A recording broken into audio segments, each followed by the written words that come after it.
Good afternoon, sir. I'm Tofeal Matto, Director, Urban Local Bodies, Kashmir.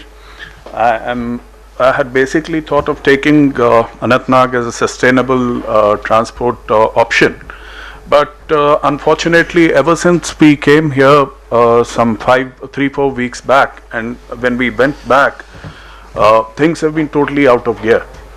I mean, in Kashmir right now, there are only 4 This is the map of Anantnag.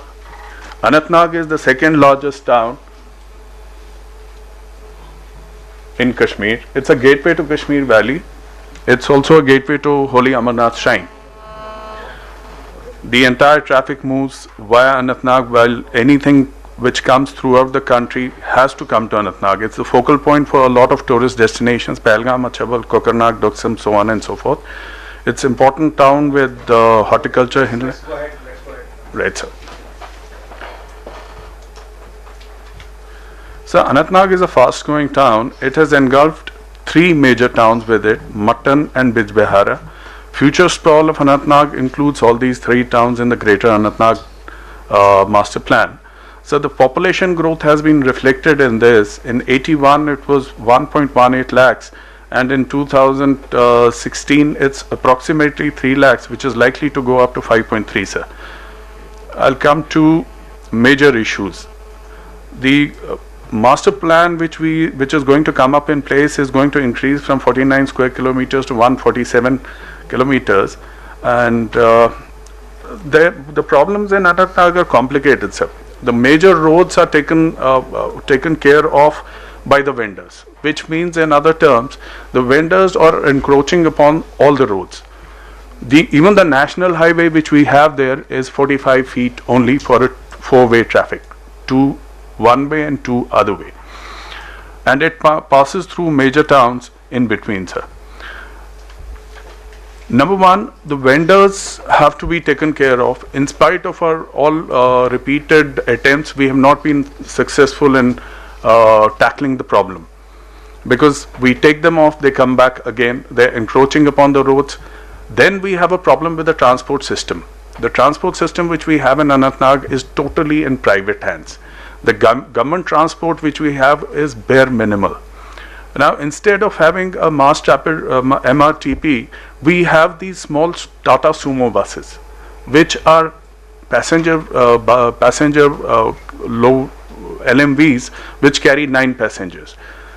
Now, these are totally unregulated. So they stop at their will and they go at their will. They can stop at any point. Wherever they get a passenger, it stops. In my previous discussion with my mentor, we had talked about this problem, because this is what is creating a problem. The roads have remained the same. The number of vehicles has increased phenomenally. People are not willing to go on to 53-seater buses. There are no 53-seater buses. If we look at the population, unfortunately, we couldn't get the figures from the transport department because of the current situations out there. The problem, I went back to a lot of sumo drivers and I said, why don't we club you? 3 or 4 of you, why don't we buy you a big bus of a 53-seater, whatever your profits are, you divide it and you take care of it. Somehow it is not clicking. The problem is from the passengers also. Passengers want quick deliveries.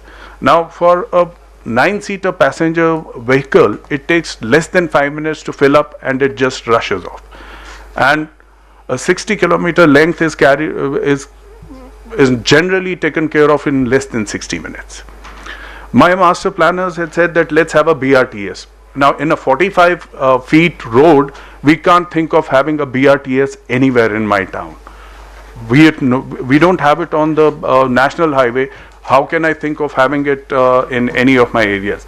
I'd like to show you a picture where we've just, unfortunately, we could click only one picture in this entire thing.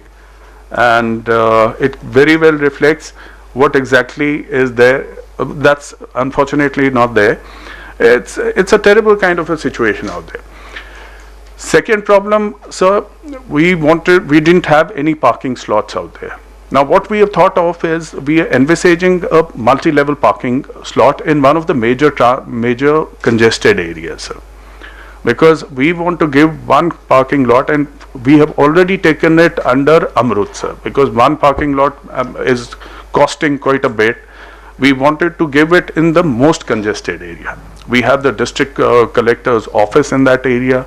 We have all the major offices in that area. The commercial hub is there, because right now half the road is encroached upon by the vendors. Now what, after having discussed it with my mentor, he gave me this idea that Vendors Act has already come up in place, and you try to take it back and incorporate whatever changes are to be incorporated and put it in place. Now, I have had my experiences in the urban development where more than 10 years of 10 years experience, we have been giving vendors shops.